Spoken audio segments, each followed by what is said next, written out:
Let me make sure that everything's functioning correctly. Let it refresh the page. And unfortunately, as always, with technology, some things you can control, some things you can't. And sometimes I can't control YouTube or Skype and putting together a variety of programs. So we're back here. We're back live for a while, folks. So Rick Rural, I apologize once again for the interruption. Let me grab my chat here. And so you were finishing mid thought on the migration process situation that's happening now. And so if you want, I'm not sure if you remember where you left off at with that thought, or we can just move on to another question. But I want to keep the show moving and make sure we get as many questions answered as possible. And actually, it looks like there's someone attempting to call in. So let's take this call and see what the person on the other end has to ask you. Yes, sir. Hello, RTD Live Talk. Thanks for calling in. Who am I talking to? Hello, caller. Let me make sure there's some other line. So if you're trying to talk, I can't hear you. Let me know if you're there or not. Hello, caller. Maybe not. We'll keep moving. So, all right, Mr. Rowe, appreciate you being patient with me. So I want to keep moving. From a political standpoint now, there's a lot of things happening here in the U.S. where we had just the recent, what looked like it was a political shame for our country with this whole allegation on Kavanaugh and being elected to the new Supreme Court. What are your thoughts on that? I mean, what does that say about how the world views this country, United States of America, when we can't even have our political leaders on the same page during this crucial point, and I believe in our history? What are your thoughts on that?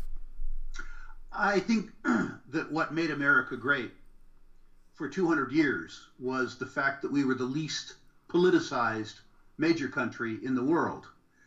And as we rely on politics more and more to adjudicate in society, we become more and more tribal. Mm-hmm.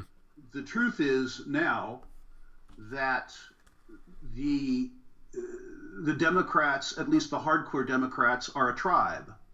And the hardcore Republicans are a tribe. And politics, it seems to me, is less about mediating disputes in society and more about winning for your tribe. I think it was Ambrose Bierce that said that you understand the process of politics by looking at the root words, poly from the Latin for many, and tick from the English colloquial for small blood-sucking insects. Mm-hmm. And the whole game, it seems to me, involves around myriads of small blood-sucking insects. Mm. The Democratic tribe wanted no part of Kavanaugh and would do whatever they could do to discredit and eliminate him, the same way that the Republicans would have done for any nominee to the Supreme Court that was suitable for Democrats during the Obama administration. Mm-hmm. I think it's sad that as a society, we are relying less and less on community and person-to-person transactions and more to tribal warfare as expressed in politics. And I think that Kavanaugh is simply a reflection of that. The truth is that that's the way that most of the rest of the developed world has handled their disputes for years, which is why our economy outproduced theirs for years. Mm-hmm. This is a case, I'm afraid, of the United States regressing to the developed country norm. Mm-hmm. Outsiders understand it personally. They've engaged in it for longer than we have. All right, so I have a question in the chat. I want to get right to it. So it's from JM Carp. It says, what are your thoughts on the cashless society? Can we avoid it? And then he said, how do we get rid of these evil bastards? I'm gonna lay off the last part of the question. Okay. I have my suspicions. Anyway, I hope we don't see a cashless society. Mm-hmm. The truth is that I'm a consumer of currencies personally, And I would like to see more currencies, more fiat currencies, more cryptocurrencies, other forms and stores of value. I would like to see 100 currencies compete in the market to demonstrate utility to me, which is one of the reasons why I favor the continuation of some forms of cash.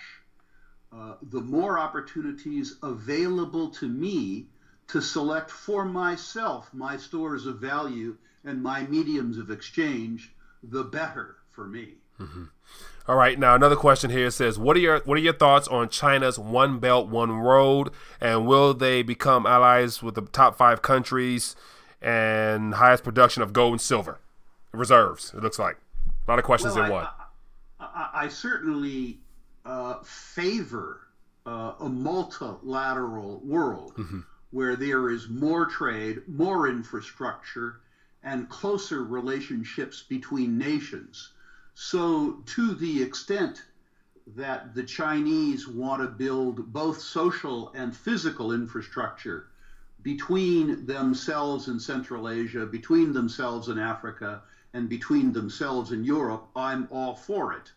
I'm curious what the Chinese propose to use for money to get all of this infrastructure done. The Chinese economy and the Chinese political infrastructure appears to be opaque enough that I'm not sure that the Chinese can afford to do everything that they propose to do, which makes me nervous. But certainly, as an example, were someone living in Kazakhstan or someone living in Pakistan, or for that matter, somebody living in Romania, and I had the choice between a multipolar world, that is, the Chinese competing for my affections at the same time that the EU is competing for my affections, at the same time that the United States was competing for my affections. The fact is that if I'm a beneficiary of 3 or 4 different groups trying to expand trade with me at the same time that they are working to enhance my infrastructure, I would in every circumstance be happier. I don't think that the expansion of China necessarily needs to come at the expense of anybody. More trade, more infrastructure, more ideas, more investment make the world as a whole richer. That isn't to say that there won't be some near-term costs for, as an example, some U.S. economic interests that aren't competitive. But the truth is that a more open world ultimately.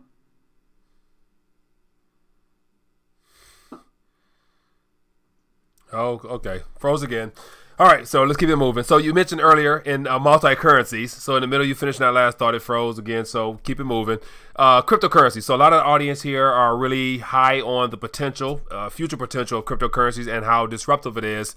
And so a lot of people in the chat right now are mentioning XRP. Not sure how in tune you are to certain cryptos or whatnot. Are you familiar with XRP? And what are your thoughts on the possibility of cryptocurrencies in the future?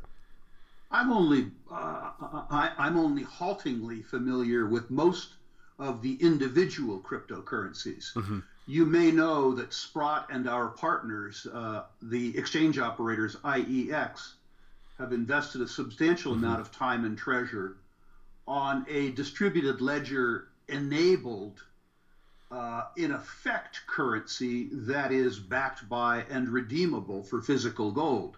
So in that sense, I'm extremely high on the blockchain and the distributed ledger. I'd rather not comment on any individual cryptocurrency because I'm not knowledgeable enough to do it.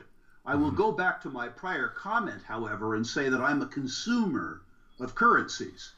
And the more currencies that compete for my favor, the more different mediums of exchange that evolve in ways to add utility for me, the better and better it is. And so I'm extremely attracted to that.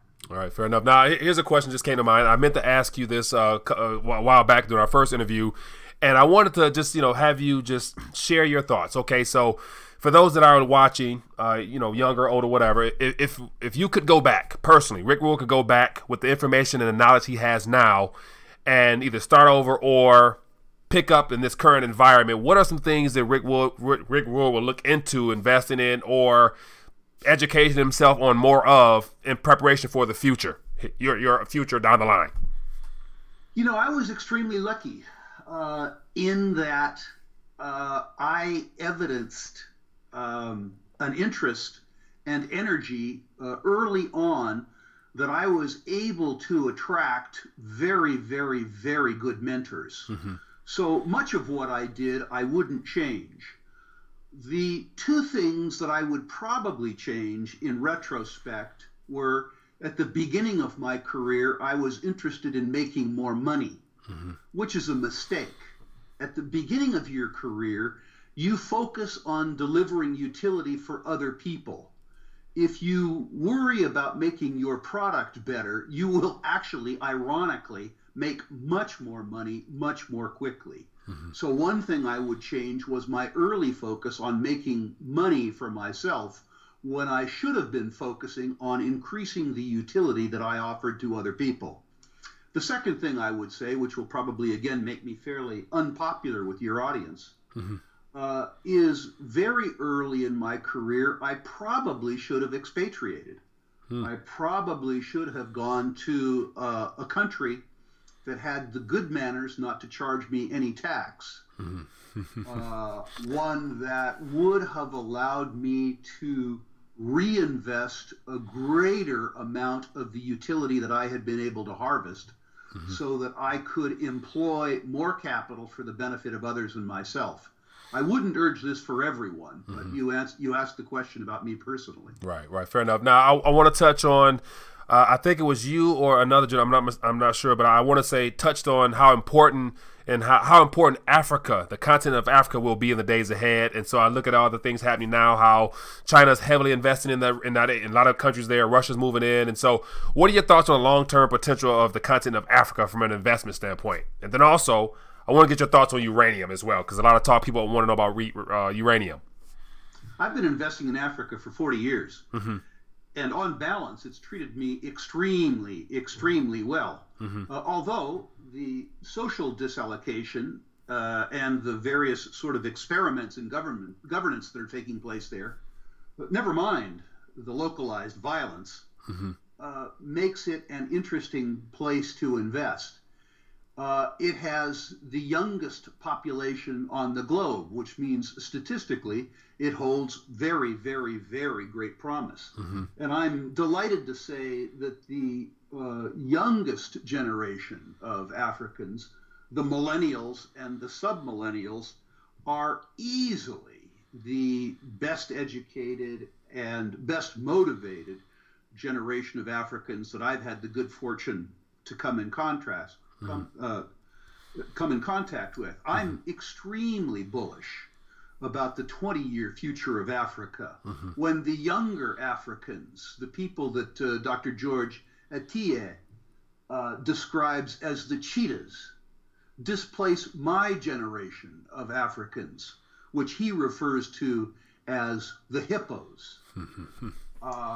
An example would be the libertarian youth organization, Students for Liberty, probably has 6,000 members in Africa. Think about a libertarian chamber of students in Rwanda. When I was the age of these young Rwandans, I couldn't spell libertarian, which means looking out 20 years, I'm extremely attracted to Africa. My own belief has always been that if political power in Africa devolved from these bloated states, mm-hmm.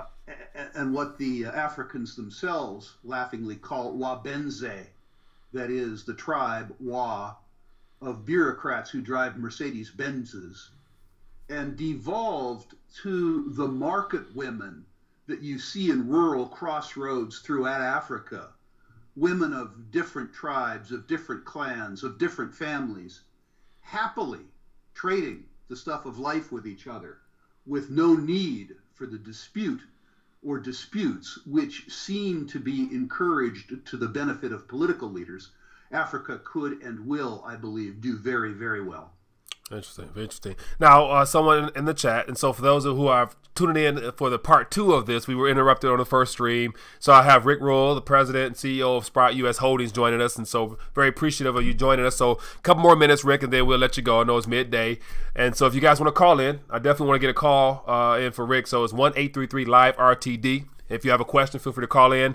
But I want to talk about gold and silver because I see a couple people in the chat referencing gold and silver, and so where it's at now. The manipulation that's kept it, well below what it probably should be price-wise if you look at it from paper standpoint. And will the manipulation end anytime soon, or because of the cryptocurrency sector now, can we probably go on with manipulated prices for a while to come? All markets are manipulated. I need to say that. Markets much larger than the gold market, the LIBOR market, and the Treasury market are from time to time manipulated. My view is that the manipulation is less important to the price of gold than the fact that confidence with the anti-gold, which is the US dollar, is very, very high. There are many reasons why gold and silver prices move, but if you look back over the last 40 years, particularly from an American perspective, the most important factor in the gold price, and then ultimately the silver price, has been faith in the US dollar. Particularly faith in the US dollar is expressed by the US 10-year Treasury, which is the world's benchmark security. I would submit to you that we have been in a Treasury bull market going back all the way till 1982, which would suggest that we have been in a gold bear market for the same period of time. I believe that the bull market in the Treasuries is either over or much, much, much closer to the end than to the beginning. And the consequence of that, I believe, is that a bull market in gold has either begun or is much closer to the beginning than to the end. My own belief is that acceptance of the US 10-year Treasury as an instrument in the flight to quality rather than gold has been the most important aspect of the weakness in the gold price. And my suspicion is that that is fairly close to being a thing of the past. I also want to tell you that gold doesn't need to win the war, if that's what it is, against the US dollar. It just needs to lose the war less badly. A 2 or 3% shift from US treasuries to physical gold would be all that you needed to ignite a very, very impressive gold rally. And I, like you, believe that the gold price will do better in the future than in the past. And one more thing I need to say. In my life, and I suspect throughout most of history, one of gold's functions has been as a form of insurance. And be very careful what you wish for. Some of your listeners may be hoping for an era of $4,000 gold or $5,000 gold or $10,000 gold. The circumstance, I think, that would cause that to occur is something that's very, very scary. One of the things that I look at with regards to gold myself is that I do regard it as a form of insurance. And all of your listeners need to think about it in that context. Any insurance policy that pays off suggests that something not so good has happened. Think about auto insurance. It means you had a wreck. Life insurance means that somebody died. The set of circumstances that propels gold markedly higher is a circumstance that will make all of us probably uncomfortable. That notwithstanding, insurance makes you sleep better and stay calm. Okay, so Rick, looks like we have a caller. Let's see if someone's there. Hello, caller. What's your name and where you calling from? This is Pat from Alabama. How you doing, Mike? I'm doing good. Pat from Alabama. Rick, can you hear that? Yes, sir. All right, Pat, what's your question for Rick Rule? Well, number one, I'd like to thank you and Rick for appearing on the videos. This is outstanding. Thank you, Pat, for calling in. I do have a statement to make that the poor migrants that are coming up from Honduras and all that, where I've lived before, they're not going to make it. They got a hurricane coming into Mexico, and after that, we've got a cold spell coming down. I've been in Honduras when it's been 70 degrees and people freeze. So, what do you think is going to happen when they hit the border? That's my question for Rick. All right, thanks, Pat. Well, Appreciate it. I'm embarrassed to say that's above my pay grade. I have no idea what the response of the administration is going to be. I think the bigger question is, how do we see ourselves as a society? Are we still a society built on immigration? Are we going to become, as we were in the past, a less politicized society where people are welcome but not coddled? Those are the questions that are of interest to me. While I'm not trying to be heartless with regards to the fate of 3,000 people in a famine migration, working their way from the south to the north, the truth is, with regards to those 3,000 people, I have no idea what's going to happen to them collectively or individuals. The bigger question, I think, is how we as a society are going to organize ourselves, both with the way that we treat our own people and with the way that we treat people who are attempting to join into our society. Yeah, great response there. Now, as we draw towards the end of our conversation, it's been great having you on, Rick. I want to get your thoughts on uranium. So I've actually caught a couple of videos in regards to you at some seminars and conferences on uranium. Share with us your thoughts on uranium and the potential of that in the future. I'll be very quick. Okay. I think that a bull market in uranium is inevitable, although it may not be imminent. Uranium nuclear power in the United States generates about 15% of baseload power. Despite the fact that its market share is falling, it's falling only very slowly. On a worldwide basis, it costs about $60 fully loaded to make a pound of uranium, and the industry sells it for $27, meaning that the industry is losing $33 a pound and trying to make it up on volume. The direction of the uranium price over the next 5 or 6 years is simple. The industry can't continue to afford this price, and we can't afford to be without uranium. Either the uranium price goes up over 5 or 6 or 7 years, or the lights go out. It's just that simple. It doesn't need to happen in a year or two. In fact, in the near term, the uranium price will be governed more by the pace of Japanese restarts than anything else. The truth is that a uranium bull market is inevitable. It just may not be imminent. Fair enough. Well, everybody, it's been great. Rick Rule, thank you for joining us on RTD Live Talk. Sorry about the interruptions, everybody, but as always, you got to deal with what you have. So if you guys enjoyed this, give this video a thumbs up and share this information definitely. And so, Rick, once again, I'll continue to follow your work, and thank you for all that you've done for the RTD community by joining us this afternoon. I want you to enjoy the rest of your day, and everybody else, I'll see you guys later on tonight. We can talk about tonight's conversation. Have a good day. Thank you, sir.